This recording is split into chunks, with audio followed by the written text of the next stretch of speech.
व्यष्टि अर्थशास्त्र से संबंधित पिछले वीडियो में हमने ये जाना कि बाजार किसे कहा जाता है और बाजार के कौन कौन से प्रकार होते हैं। यदि हम बाजार की चर्चा करें तो बाजार में फर्म और उद्योग होते हैं। फर्मों के द्वारा वस्तु और सेवाओं का विक्रय किया जाता है। तो सबसे पहले हमें ये समझना होगा फर्म किसे कहा जाता है और उद्योग किसे कहा जाता है। फिर हम इसकी बात करेंगे कि फर्म और उद्योग का संतुलन किस प्रकार से होता है।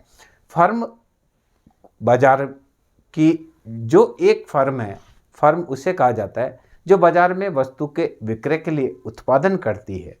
सामान्य रूप से एक फर्म और उद्योग में यह अंतर है कि सारी फर्मों के संयोग से एक उद्योग बनता है। जैसे देखिए, मैं ये बोलता हूं कि कपड़ा उद्योग, तो कपड़ा उद्योग में जितने भी कपड़ा बनाने वाले हैं वो सब कपड़ा उद्योग में आएंगे। अब इसकी फर्म हो सकती है मॉडर्न शूटिंग, एक फर्म हो सकती है मयूर शूटिंग, तीसरी फर्म हो सकती है सियाराम शूटिंग, डीसीएम शूटिंग हो सकती है, विमल हो सकती है। ये जो भी कपड़ा बनाता है, जितने भी कपड़ा बनाने की फैक्ट्रियां, सब फर्में हैं, अलग अलग फर्में, और इनसे मिलकर बनता है उद्योग जिसको हम बोलते हैं कपड़ा उद्योग। एग्जाम्पल के लिए हम बोलते हैं कि सीमेंट उद्योग है।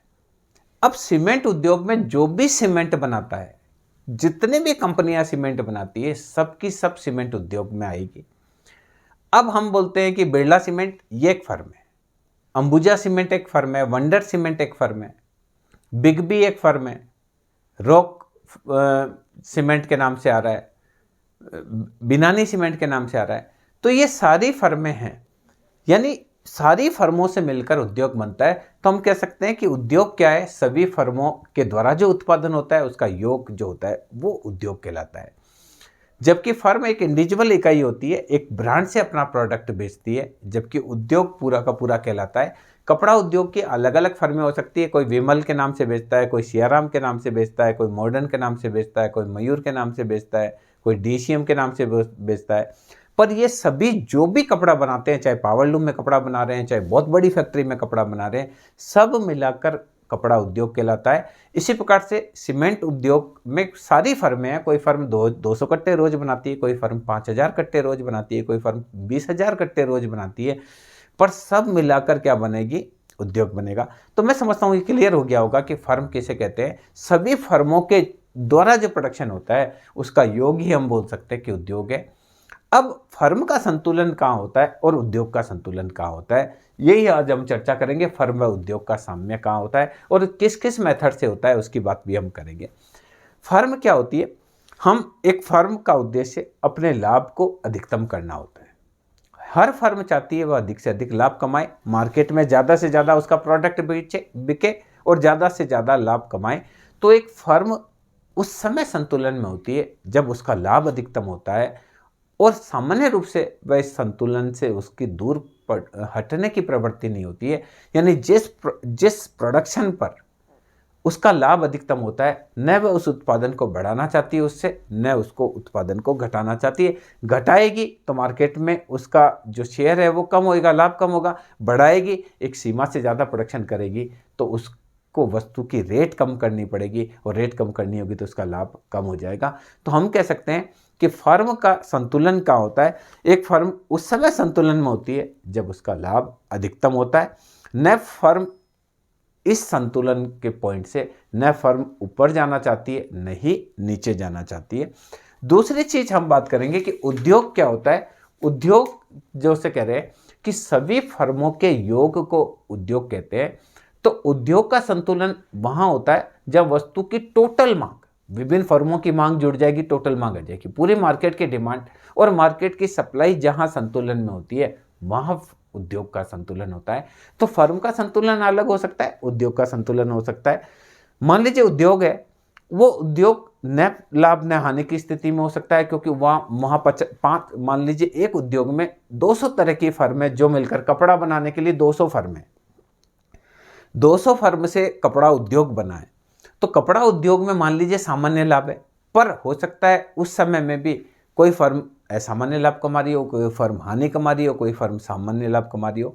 तो फर्म और उद्योग में यही अंतर होता है कि उद्योग जो होता है वो सारे फर्मों का योग होता है, और उद्योग का संतुलन कहाँ होता है? उद्योग का संतुलन होगा जिस स्थान पर टोटल डिमांड और सप्लाई आपस में एक दूसरे को इंटरसेक्ट करेगी, वहां उद्योग का संतुलन होगा। तो देखिए उद्योग का संतुलन, टोटल डिमांड क्या है, जैसे कपड़ा उद्योग की टोटल डिमांड कितनी है और टोटल सप्लाई कितनी है, वहां उद्योग का संतुलन होगा। जहां प्रोडक्ट बिचेगा Q1, प्राइस रहेगी P1, संतुलन बिंदु होगा E1। तो ये क्लियर है कि फर्म क्या होती है? फर्म इंडिविजुअल इकाई होती है जिसका अलग ब्रांड हो सकता है, अलग पैकिंग हो सकती है, अलग डिजाइन हो सकती है। पर अगर वो फर्म मान लीजिए कपड़ा बनाती है, अलग अलग कंपनी अलग अलग डिजाइन का कपड़ा बनाती है, पर सबको कपड़ा उद्योग में ही जोड़ा जाएगा। क्लियर? अब उद्योग का संतुलन कहाँ होता है, इस बारे में अलग अलग विचारकों ने अपने अपने तरीके से इसको परिभाषित करने का प्रयास किया है। सैमुएल्सन कहते हैं कि पूर्ण प्रतियोगिता के अंतर्गत एक फर्मों के समूह की टोटल जो मांग और पूर्ति होती है, जिस स्थान पर एक दूसरे को काटती है, वहीं उद्योग का संतुलन होता है। तो अलग अलग दृष्टि से हम देखेंगे कि फर्म का संतुलन और उद्योग का संतुलन अलग अलग हो सकता है। देखिए कैसे, ये डिमांड है और ये सप्लाई।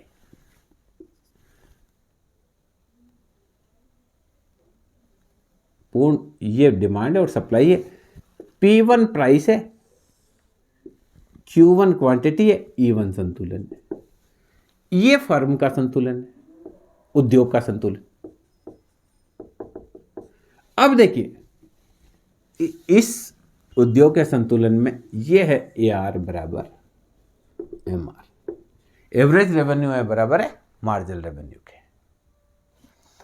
अब मान लीजिए उद्योग में डिमांड बढ़ती है तो डिमांड वक्र ऊपर चला जाएगा, D' हो गया। पहले डिमांड थी DD, अब हो गया D', नया संतुलन हो गया E पर पहले था, अब E' पे हो गया। तो वस्तु की कीमत बढ़ेगी, P2 हो जाएगी। डिमांड बढ़ी तो क्वांटिटी यहाँ बढ़ जाएगी, Q2 हो जाएगी। और इस समय फर्म का संतुलन जो होगा वो यहाँ हो जाएगा AR1 बराबर MR1। ये फर्म का संतुलन और ये उद्योग का संतुलन।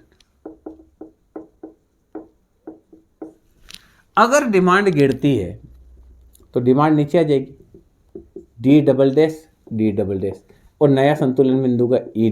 डिमांड गिरी तो क्वांटिटी गिरकर Q0 हो गई, प्राइस घटकर P0 हो गई, और इस पर जो संतुलन होगा वो होगा AR', MR'।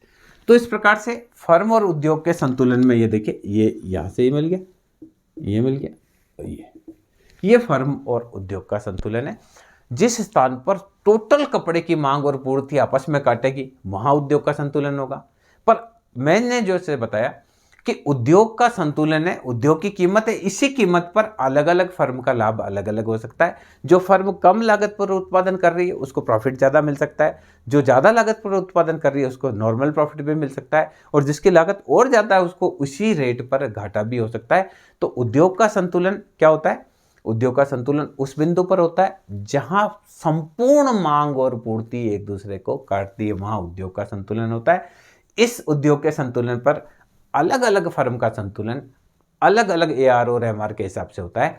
फर्म की कीमत ज़्यादा है तो AR MR ज़्यादा होगा, कीमत कम है तो AR और MR कम होगा।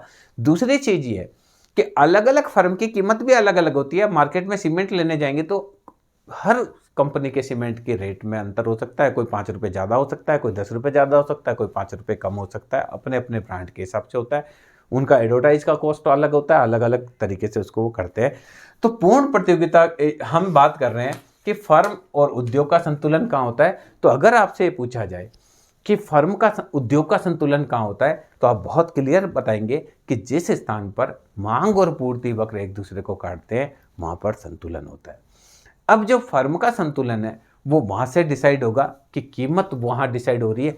इस हिसाब से फर्म का संतुलन अलग अलग प्रतियोगिता में अलग अलग दृष्टि से होता है, जिसकी चर्चा हम बाद में करेंगे।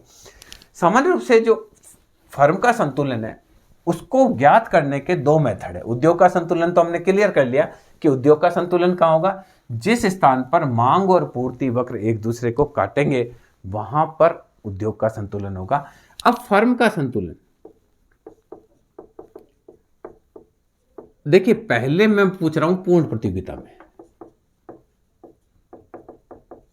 देखिए, पूर्ण प्रतियोगिता बाजार की वह स्थिति होती है जिसके अंदर किसी वस्तु की कीमत पूरे बाजार में समान रहती है। आप आगे पढ़ेंगे तो पूर्ण प्रतियोगिता आपको समझ में आएगा कि पूर्ण प्रतियोगिता बाजार की वह स्थिति होती है जिसमें बहुत सारे क्रेता होते हैं और बहुत सारे विक्रेता होते हैं। उन विक्रेताओं में आपस में प्रतिस्पर्धा चलती है जिस कारण से वस्तु का मूल्य संपूर्ण बाजार में समान होता है। तो इसमें पूर्ण प्रतियोगिता में पहला जो संतुलन है वो टीआर और टीसी अप्रोच हो सकती है। टीआर और टीसी यानी जिस स्थान पर टोटल रेवेन्यू और टोटल कॉस्ट कर्व एक दूसरे को काटते हैं वहां एक फर्म संतुलन में होगी। इसको हम देख सकते हैं जैसे पूर्ण प्रतियोगिता है उसमें क्वांटिटी 1 2 3 4 5 6 7 8 9 10 सपोज कीजिए, प्राइस वही रहेगी 5, मान लीजिए 5 रुपीज प्राइस है तो कीमत वही रहेगी। टोटल रेवेन्यू हो जाएगा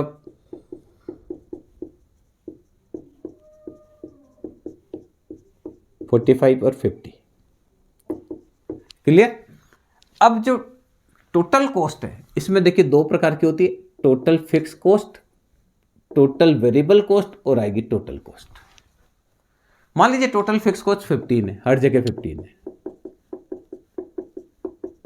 हर जगह 15 है फिक्स कॉस्ट। पहले बताया था कॉस्ट जब हमने करी थी तो हमने देखा था कि फिक्स कॉस्ट जो होती है वो फिक्स रहती है और जो परिवर्तनशील लागत है वो हम इसको चेंज करेंगे। तो मान लीजिए 3 है, ये 5 है, ये 6 है। क्लियर। उसके बाद 6 7 9 13 18 24 और 32, 9 13 18 24 एंड 32। चलिए, तो टोटल कॉस्ट क्या होगी 18, यहां टोटल कॉस्ट होगी 20, यहां टोटल कॉस्ट होगी 21, फिर ये आई 21, फिर ये आई 22, फिर ये आई 24, देन 28, देन 33, देन 39, देन जो हो जाएगी 47।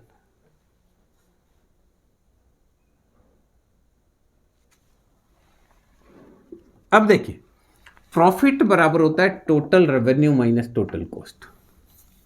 ये क्या माना हमने, फिक्स को मान ली 15 15 15, ये वेरिएबल है, उत्पादन बढ़ाने के साथ बढ़ती है घटाने के साथ घटती है। तो यहां देखिए रेवेन्यू हुआ 5, यहाँ 18, तो यहाँ माइनस का 13 प्रॉफिट हुआ।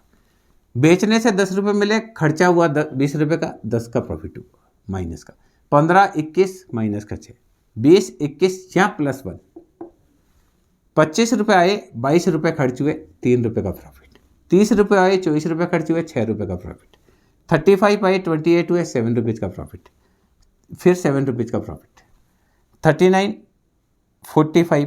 तो इस प्रकार से हम इसमें प्रॉफिट की गणना कर सकते हैं। एक सीमा तक प्रॉफिट बढ़ा, उसके बाद फिर क्या होने लगा, प्रॉफिट गिरने लगा।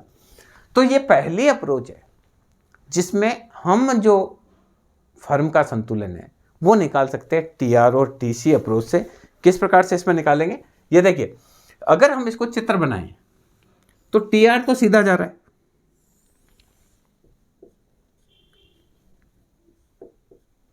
और टीसी देखिए टोटल कॉस्ट। अब यहां देखिए दो बिंदु है जहां टीआर और टीसी बराबर है, इन दोनों को बिंदु को बोलते हैं ब्रेक इवन पॉइंट। क्या बोलते हैं, ब्रेक इवन पॉइंट।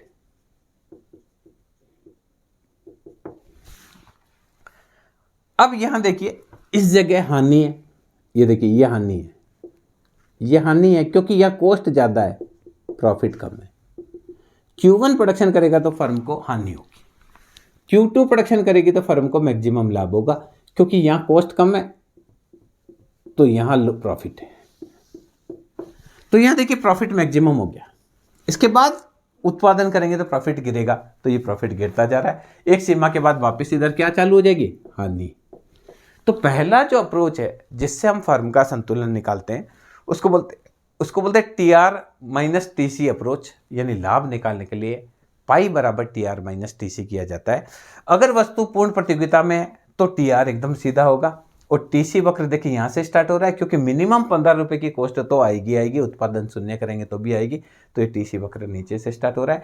जिस स्थान पर टीआर और टीसी के मध्य दूरी अधिकतम होती है वहां प्रति इकाई लाभ अधिकतम होता है। हम देखेंगे तो लाभ अधिकतम कहाँ है, जहां 7 है वहां पर लाभ अधिकतम है, उसके बाद लाभ वापस गिरने लग जाता है। तो अधिकतम लाभ की मात्रा कहाँ होगी, जहां इन दोनों के मध्य दूरी सबसे ज्यादा होगी वहां लाभ अधिकतम होगा। उसके बाद एक उत्पादन बढ़ाए जाएंगे, यानी Q2 पर लाभ अधिकतम है, और अगर हम उत्पादन बढ़ाएंगे तो लाभ बढ़ने के स्थान पर क्या होने लग जाएगा, घटने लग जाएगा। तो पहली अप्रोच जो है जिसमें हम फर्म का संतुलन निकाल सकते हैं वह निकाल सकते हैं टीआर और टीसी अप्रोच के माध्यम से। दूसरी अप्रोच होती है जिसके अंदर हम निकाल सकते हैं, वो एमआर और एमसी अप्रोच भी होती है। 1 2 3 4 5 6 7 8 9 10, इसी में आगे आपको करके बताता हूँ। दूसरी विधि जो प्रॉफिट को निकालने की है वो है एमआर और एमसी अप्रोच, इसी में हम कर लेंगे तो ज़्यादा ठीक रहेगा। सेकंड, एमआर और एमसी अप्रोच। इसमें देखिए यहां एमआर निकाल रहा हूं, मार्जिनल रेवेन्यू, तो हर में 5-5 रुपए बढ़ रहा है, तो ये 5 5 5 5 5 5 5, ये भी 5, ये भी 5, ये भी 5।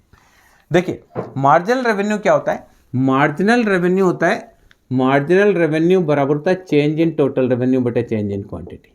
तो यहां देखिए हर एक उत्पादन बेचने से, देखिए एक वस्तु बेची 5 रुपए मिले, 2 वस्तु से 10 मिले यानी कितने बढ़े, 5, तीसरी वस्तु से 15 हो गए यानी कितने बढ़े, 5, चौथी वस्तु से 20 मिले यानी कितने बढ़े, 5। एमसी बराबर चेंज इन टीवीसी बटे चेंज इन क्वांटिटी, या चेंज इन टीसी बटे चेंज इन क्वांटिटी, ये सब बता चुका हूं आपको पहले से। तो इन दोनों में अंतर कितने का है, 2 रुपए का। इन दोनों में अंतर 1 रुपए का। फिर इन दोनों में अंतर 0 रुपए का, यह अंतर 1 रुपए का, फिर 2 रुपए का, फिर यहाँ 4 रुपए का अंतर, फिर यहाँ 5 रुपए का अंतर, फिर यहाँ 6 रुपए का अंतर, यहाँ आपका और ज़्यादा अंतर हो गया। तो ये एमआर और एमसी। तो देखिए एमआर तो स्थिर है, पर एमसी पहले घटी, शून्य हुई, फिर बढ़ी। तो मार्जिनल कॉस्ट और मार्जिनल रेवेन्यू के माध्यम से भी हम फर्म का संतुलन निकाल सकते हैं। इस विधि को बोलते हैं सीमांत आगम और सीमांत लागत विधि। तो देखिए इसमें क्या करेंगे, इसमें जब हम चित्र बनाएंगे एमआर और एमसी का, तो एमआर तो देखिए सीधा आएगा, क्योंकि 5-5 है तो एमआर तो सीधा आएगा।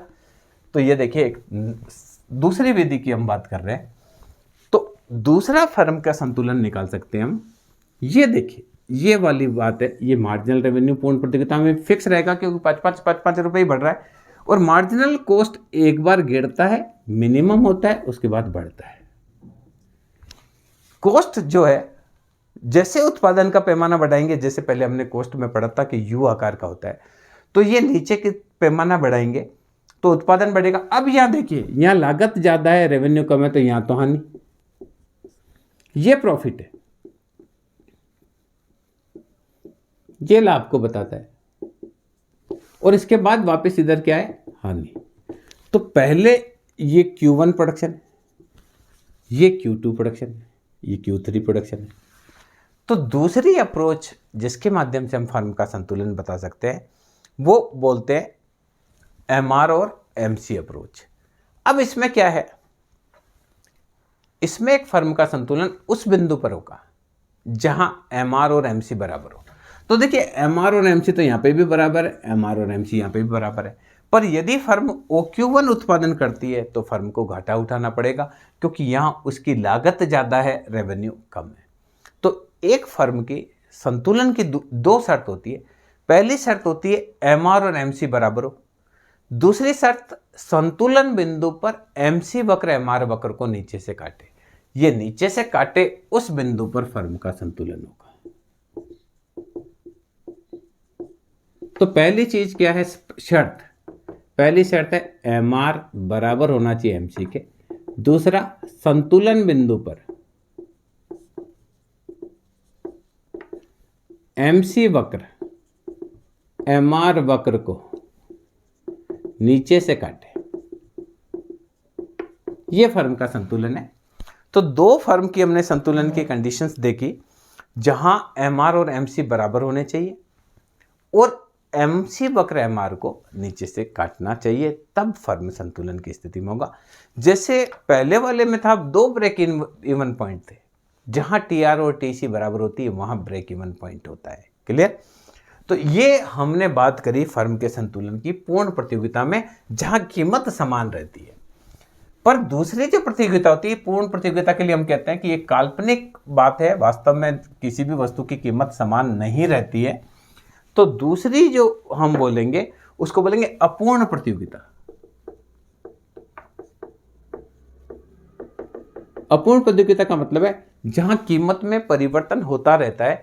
अगर हम व्यवहार की बात करें तो किसी भी वस्तु की कीमत बाजार में पूर्ण समान नहीं रहती है, वरन कीमत में अप डाउन होता रहता है। अगर हमको ज़्यादा बेचना है तो कीमत को क्या करना पड़ेगा? कम करना पड़ेगा। तो जैसे देखिए, क्वांटिटी आपको बेचनी है, क्वांटिटी 1 2 3 4 5 6 7, तो आपको प्राइस गिराना पड़ेगा।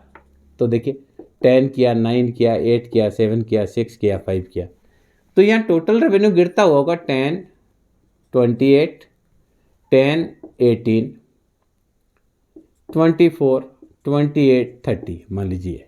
तो यहाँ देखिए MR वक्र भी जो है वो 10 8 6 4 2 और AR वक्र भी गिरता है 10 9 8 7 6, ये पहले हम चर्चा करी। तो अपूर्ण प्रतियोगिता बाजार की वह स्थिति है जिसमें बहुत सारे क्रेता होते हैं, बहुत सारे विक्रेता होते हैं। हर विक्रेता का प्रोडक्ट अलग भी हो सकता है, पैकिंग में अलग हो सकता है, डिजाइन में अलग हो सकता है, रंग रूप में अलग हो सकता है, विक्रय विधियों में अलग हो सकता है, बेचने के बाद जो फैसिलिटी दी जाती है उसमें अलग हो सकता है। तो अपूर्ण प्रतियोगिता में हम फर्म के सामने की बात करेंगे तो वहां पर भी वही दो अप्रोच है। पहली अप्रोच अपूर्ण प्रतियोगिता में है TR और TC अप्रोच।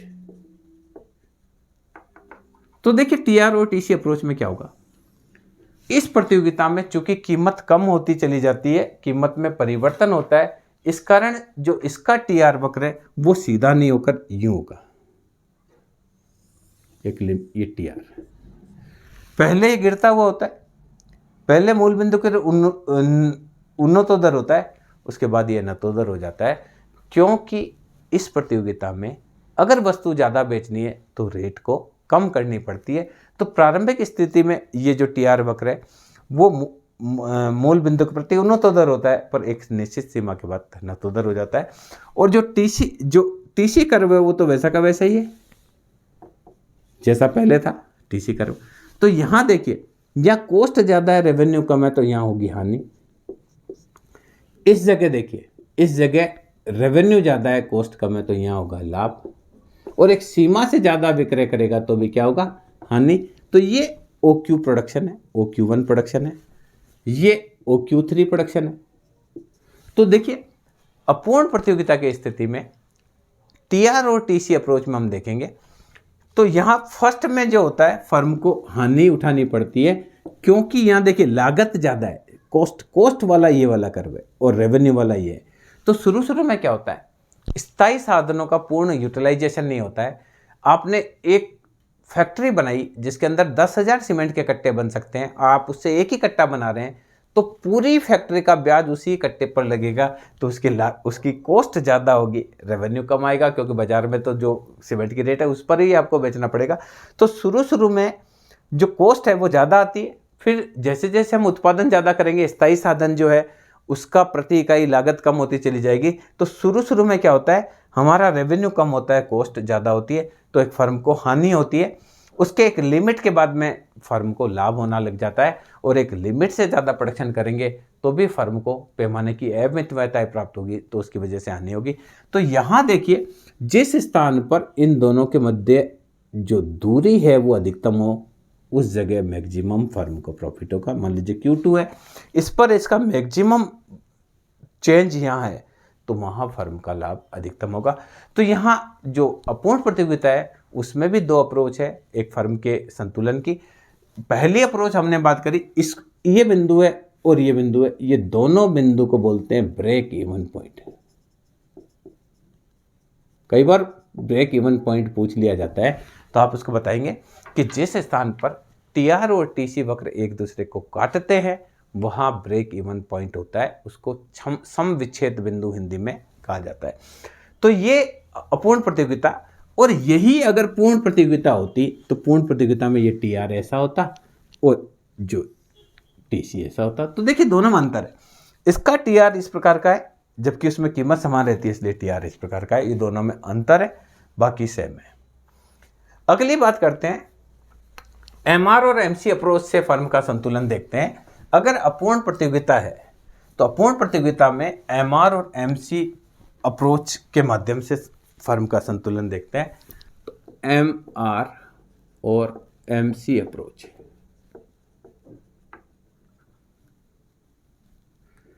देखिए अपूर्ण प्रतियोगिता में क्या होगा, एवरेज रेवेन्यू और मार्जिनल रेवेन्यू गिरते हुए होंगे। क्लियर? और एवरेज कॉस्ट मान लीजिए ये है एवरेज कॉस्ट और ये है मार्जिनल कॉस्ट मिनिमम से जारी। तो जिस स्थान पर एमआर और एमसी एक दूसरे को काटते हैं वहां पर फर्म का उत्पादन का निर्धारण होता है। तो यहां ये कॉस्टिंग आएगी, ये जो सारा का सारा मिलेगा वो क्या मिलेगा, लाभ मिलेगा। तो पूर्ण प्रतियोगिता में हम इसको बोलेंगे एमआर और एमसी अप्रोच में हम क्या कर सकते हैं। देखिए जो अपूर्ण प्रतियोगिता है उसमें क्या होता है कि अगर आपको वस्तु ज़्यादा बेचनी है तो कीमत कम करनी पड़ेगी। तो एआर और एमआर वक्र इसमें गिरते हुए होते हैं। कैसे? जैसे क्वांटिटी है 1 2 3 4 5, प्राइस आपको कम करनी पड़ेगी। जैसा मैंने बताया 10 9 8 7 6, तो टोटल रेवेन्यू होगा 10 18 24 28 30। मार्जिनल रेवेन्यू आएगा 10 10 8 6 4 2 और एवरेज रेवेन्यू आएगा 10 9 8 7 6। तो एआर और एमआर गिरता हुआ होता है। देखिए एआर गिर रहा है, एमआर तेज गिर रहा है, एआर कम गिर रहा है। तो इसमें क्या होता है, इसमें देखिए ये आपका अपूर्ण प्रतियोगिता है, इसको यूं भी बता, ये एवरेज रेवेन्यू गिर रहा है, ये मार्जिनल रेवेन्यू गिर रहा है, ये बीचों बीच होता है दोनों, और ये एवरेज कॉस्ट बढ़ रही और ये मार्जिनल कॉस्ट बढ़ रही। तो इस प्रकार से भी हम संतुलन निकाल सकते हैं। अब देखिए एमआर और एमसी यहां काट रहे हैं, उत्पादन होगा Q1, प्राइस ली जाएगी P1 P2, जबकि लागत आ रही है P1। तो कुल मिलाकर ये सारा का सारा फर्म को क्या होगा, लाभ होगा। तो इस प्रकार से फर्म का जो संतुलन है वो संतुलन इस अप्रोच से निकाला जा सकता है। ये देखिए यहां आएगा,